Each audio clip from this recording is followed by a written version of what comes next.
پاکستان آج شخصیات کا جنگل بن چکا ہے، جہاں نظریے، فلسفے، سائنس اور شعور کہیں گم ہو گئے ہیں۔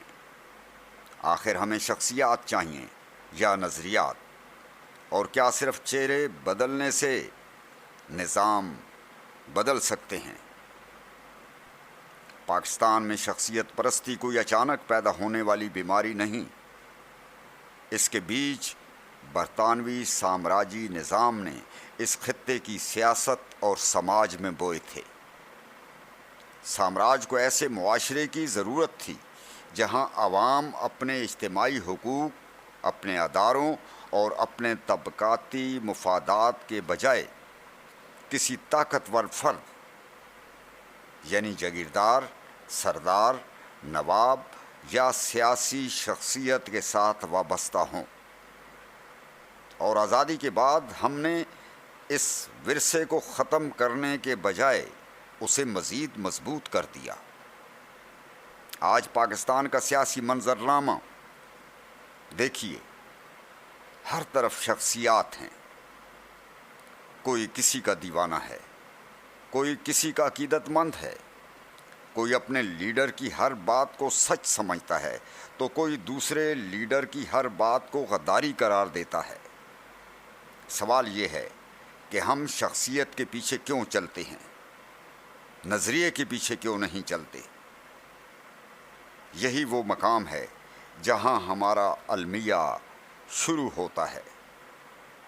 جب سیاست افکار کے بجائے شخصیات کے گرد گھومنے لگے تو عوام یہ سوال کرنا چھوڑ دیتے ہیں کہ ملک کی معاشی پالیسی کیا ہے، پیداواری وسائل کس کے قبضے میں ہیں، دولت چند ہاتھوں میں کیوں جمع ہو رہی ہے، تعلیم، صحت اور روزگار ریاست کی ترجیح کیوں نہیں؟ پھر بحث یہ نہیں رہتی کہ نظام کیا دے رہا ہے، بحث صرف یہ رہ جاتی ہے کہ میرا لیڈر بہتر ہے یا تمہارا لیڈر، اور یوں پورا معاشرہ ایک ایسے جنگل میں تبدیل ہو جاتا ہے جہاں ہر طرف شخصیات کے درخت ہیں مگر افکار کی زمین بنجر ہے۔ اس جنگل میں سائنس اجنبی ہے، فلسفہ اجنبی ہے، آرٹ اجنبی ہے، تحقیق اجنبی ہے، تنقیدی سوچ اجنبی ہے۔ ہم کسی سائنسدان کے نظریے پر بحث کرنے کے بجائے اس کی شخصیت دیکھتے ہیں، کسی فلسفی کے خیالات سمجھنے کے بجائے یہ دیکھتے ہیں کہ وہ کس گروہ سے وابستہ ہے، کسی ادیب کی تخلیق پڑھنے کے بجائے اس کی سیاسی وابستگی تلاش کرتے ہیں۔ حتیٰ کہ سیاست میں بھی ہم منشور نہیں پڑھتے، چہرے پڑھتے ہیں۔ یہی شخصیت پرستی قوموں کو فکری طور پر کمزور کرتی ہے۔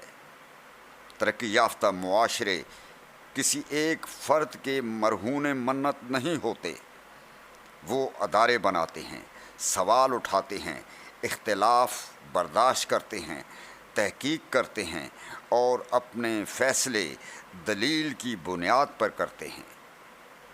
پاکستان کو بھی شخصیات کے اس جنگل سے نکلنا ہوگا۔ ہمیں یہ پوچھنا ہوگا کہ کون بول رہا ہے سے زیادہ اہم سوال یہ ہے کہ کیا بول رہا ہے۔ ہمیں لیڈروں کے نام نہیں، ان کے نظریات پڑھنے ہوں گے۔ نعروں کے بجائے منشور دیکھنا ہوگا، عقیدت کے بجائے دلیل کو اہمیت دینی ہوگی، کیونکہ قومیں شخصیتوں کی پوجا سے نہیں، خیالات، علم، شعور اور اجتماعی جدوجہد سے تعمیر ہوتی ہیں۔ اور جب تک پاکستانی معاشرہ شخصیات کے جنگل سے نکل کر افکار کی دنیا میں داخل نہیں ہوتا، ہم چہرے بدلتے رہیں گے مگر نظام نہیں بدلے گا۔ آصف حیات بلوچ، سونو پوائنٹ ڈیجیٹل۔